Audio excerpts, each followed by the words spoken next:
E aí, pessoal, morrendo de saudades de mim? Eu espero que sim. Bom, eu resolvi, né, mandar alguns vídeos curtos para vocês, são 4 vídeos, né, falando basicamente sobre a modalidade mais, talvez mais conhecida desse período de educação romano, né, que é a escolástica, presente basicamente no período do reinado carolíngio, né, de Carlos Magno, e para a gente conseguir, para conseguir conversar com vocês sobre aquilo que é extremamente importante nessa primeira leitura, porque o texto traz muitas informações para a gente, são muitas informações bastante importantes, né?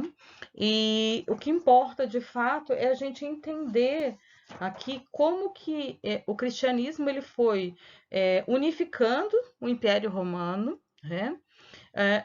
Entender o conceito de escola de Durkheim e como que são esses procedimentos de ensino nessa época. Lembrando e ressaltando com vocês que a gente tem um longo período, né, que é o período da ascensão e queda do Império Romano, até basicamente o começo do declínio da Idade Média, né? Quando a gente tem a Idade Média no seu período mais negro, vamos dizer assim, a idade realmente das trevas. Bom, a base que a gente tem aí por entender, né, é que a questão é como o cristianismo ele vai sintetizar, né, todo esse conhecimento da época e vai integrar esse conhecimento aí na forma de entender o mundo pela ótica religiosa através do cristianismo.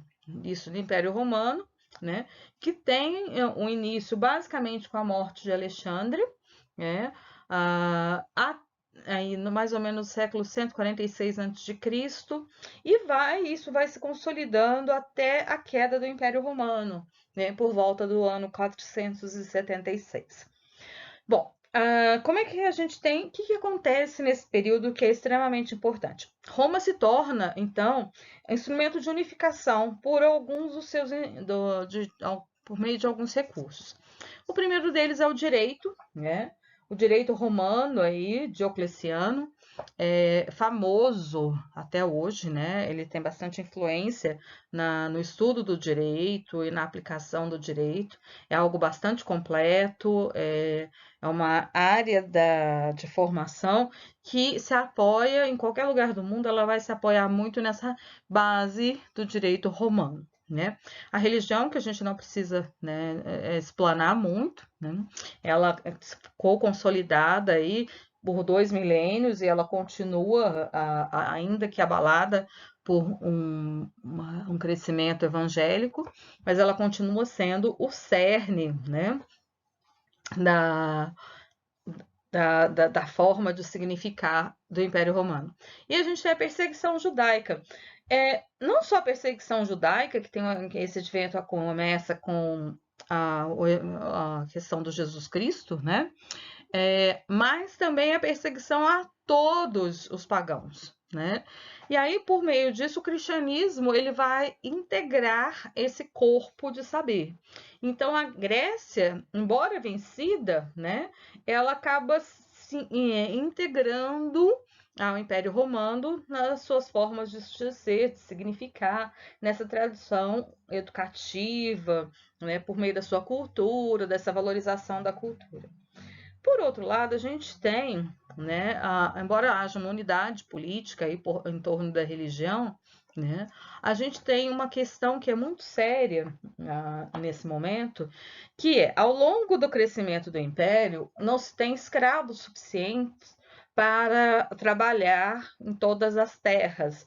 Então, o governo vai cedendo, né, a grande parte das suas terras para outros povos, né, para pessoas que possam cuidar dessas terras. Isso vai gerar um desequilíbrio econômico, né? Por meio das terras comunais, as pessoas se sustentavam, né? Elas tinham condições de viver muito bem, e aí elas não dependiam do Estado. Em contrapartida, a gente tem um desenvolvimento, né, arquitetônico, estrutural, né, romano, que exigia muito dinheiro, né? Então, Roma tem termas, aquedutos, tem sistema sanitário, é uma região extremamente evoluída, né? E por compartilhar essa terra, ela começa a compartilhar terras também com os povos que fazem fronteira, né? Com as suas terras, no caso, ostrogodos, visigodos, né? Os vikings. O que leva aí no século III, né, à invasão dessas terras, né, que acabam invadindo, que hoje a gente tem, chama de Itália e de Espanha, e a gente vai até que a gente tenha como ápice desse processo a queda do Império Romano do Ocidente em 476 depois de Cristo. Mas, embora a gente tenha um império enfraquecido, né, a gente não tem a ruptura dessa concepção de igreja enquanto proteção e cultura. Isso é extremamente significativo, isso é extremamente importante, né? A cultura ainda é a cultura grega, ainda vem da literatura, vem das artes, vem da escultura grega, e isso vai ser a base da leitura, da necessidade de educação do povo, né, de Carlos Magno. E é interessante destacar aqui também que, como a gente tem esse processo de luta longo, são 100 anos de luta, de embate pelo poder, há um retrocesso educacional muito grande, né? Então, aquela educação que vinha crescendo, né? A educação do homem culto, segundo uma norma clássica, né? Voltada para o desenvolvimento da oralidade, da apreciação das artes e do desenvolvimento político, ela vai se perdendo até a gente ter no século V pessoas completamente analfabetas, grande parte da população completamente analfabeta.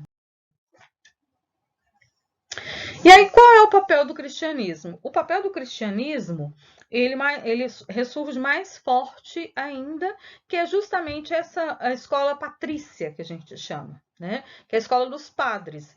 Então, a gente tem a escola dos monges, né? E as escolas episcopais e presbiteriais.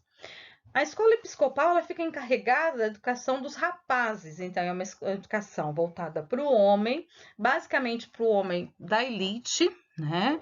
E que vai substituir aí essa educação pagã. O que a gente entende por substituir a educação pagã, né? Que por meio desse letramento cristão, a gente vai distanciando, né, cada vez mais a educação do que eles chamam de paganismo, ou seja, a gente começa a afastar a educação desse ideário grego, que é extremamente significativo e extremamente importante, né? E aí a gente vai ter muita questão da fé direcionando essas formas de educar, né? A escola e o cristianismo, então, elas vão ter uma relação bastante estreita na formação aí do homem nos séculos 4, 5 e 6, certo? E o que a gente tem? A gente tem, a partir daí, aquilo que Durkheim vai me chamar de escola, né? Então, a gente tem um conceito de escola, que começa com a educação do homem cristão, por meio da formação de virtudes religiosas, da aproximação do homem com Deus, da valorização dos conceitos morais, e a gente tem um pouco dessa ampliação por meio da instrução, né, da leitura e da oratória, das ciências políticas, basicamente aí conceitos filosóficos, e por meio dessa formação literária. Em contrapartida, a gente continua percebendo que a educação ela passa por esse ambiente moral organizado pela junção, pela união da formação religiosa com a formação erudita. Ou seja, a religião ela é só um meio de educação, certo? Ela não é a base da educação, mas ela é um meio de educar, né? De forma que a gente tenha a formação de um homem civilizado, né? Mas cristão, tá? Isso é fundamental da gente entender. A gente não tem a ruptura, em hipótese nenhuma, com a formação religiosa dos alunos, né? O que a gente quer o que a gente quer, não, né? O que eles querem é educar esse aluno em profundidade nas tradições cristãs. E a escola, então, passa a ter, né, um viés extremamente significativo e importante, que é a formação moral, né, a formação do caráter, do estilo de vida. Busca-se tocar a alma do aluno para convertê-lo, né? Então, aos poucos, a gente vê a educação da antiguidade, que é bastante livre, bastante que gera autonomia, que é diversificada e acontece no mundo, sendo substituído por uma educação integrada que se foca na pessoa com o objetivo de traduzir valores, de formar uma consciência moral, certo? Ainda hoje a gente tem isso, né? A gente tem pessoas que esperam que a escola forme o homem, né? De forma ética e moral.